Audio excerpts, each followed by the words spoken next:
Allahu Akbar walillahil hamd. Sayap militer Hamas Brigade Al-Qassam kembali menargetkan kendaraan militer Zionis di Gaza, Palestina. Detik-detik penyerangan dari jarak dekat diterbitkan melalui saluran Telegram pada Kamis 29 September 2024.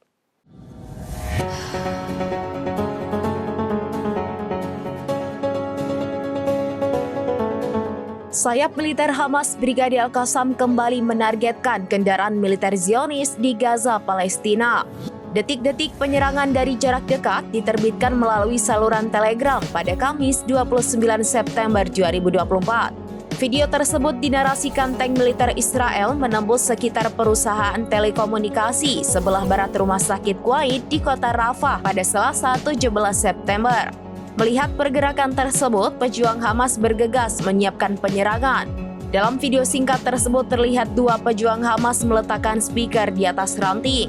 Kemudian pejuang Hamas yang mengincar dari kejauhan menargetkan pasukan Nimar dengan rudal Ali Yasin 105 dan rudal tanduk. Terlihat tank Israel seketika meledak bersama tentara IDF di dalamnya.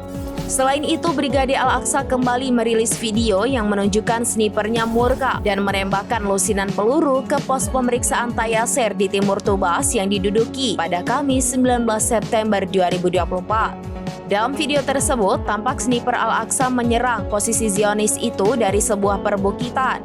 Seiring dengan serangan tersebut, suara tembakan terdengar menderu. Sementara dalam keterangan video, Brigade Al-Aqsa mengklaim bahwa lusinan peluru yang ditembakkan snipernya itu tepat sasaran dan mengubur sejumlah tentara Israel.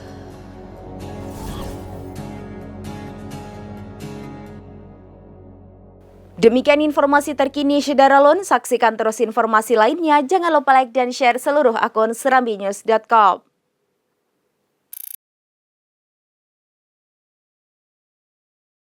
Download Tribun X sekarang, menghadirkan lokal menjadi Indonesia.